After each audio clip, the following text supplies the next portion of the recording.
ஹாய்மா. ஒரு நேரத்தில் கோயிலுக்கு போகிறதுக்கு கூட பயமாக தான் இருக்குது. ஏன்னா அப்படி இருக்குது நம்ம சுச்சுவேஷன் எல்லாமே. நேற்று பௌர்ணமி கிரிவலத்துக்கு போயிருக்கிறாங்க திருவண்ணாமலைக்கு 4 பேர். 4 பேருமே வழக்கறிஞர்கள் தான், சரிங்களா. காரில் வந்திருக்காங்க. போயிட்டு வரும்போது ஒரு கிணத்துல கார் அப்படியே விழுந்து, பெரிய கிணறு, அதில் விழுந்து 4 பேருமே உயிர் இழந்துட்டுருக்குறாங்கன்னு நினைக்கிறேன். 3 பேர் தான் எடுத்துருக்குறாங்க. ஒருத்தரை காணோம். இன்னமும் தீவிரமாக தேடிட்டுருக்காங்க. எப்படி இருக்குது பார்த்தீங்களா விதி.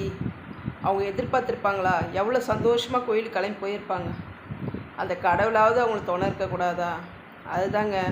எதனா ஒரு பிரச்சனைனா நம்மலாம் சாமியை திட்டுறோம். சாமிக்கும் நம்ம உயிருக்கும் சம்மந்தமே கிடையாது. அது நம்ம படைக்கும் போதே நம்ம பிரம்மன் நம்ம தலையில் எழுதிட்டுருப்பான், இத்தனை வருஷம் தான் நீ பூமியில் வாழணும் அப்படின்னு. அது கடவுளால் ஒன்றையும் பண்ண முடியாது, சரிங்களா. அதனால் தயவுசெய்து சாமி கும்பிடுங்க.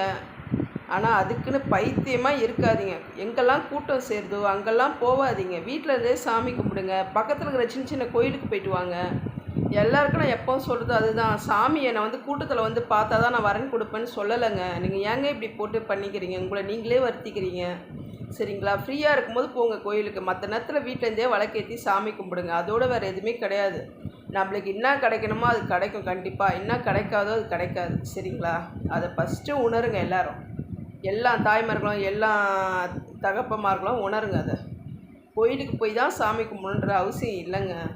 அது எதாவது சுற்றி இருக்கிறவங்க எதனா ஒன்று கிளப்பி விட்டுறாங்க. அதனால் எல்லாம் இப்படி பண்ணுறாங்க, சரிங்களா.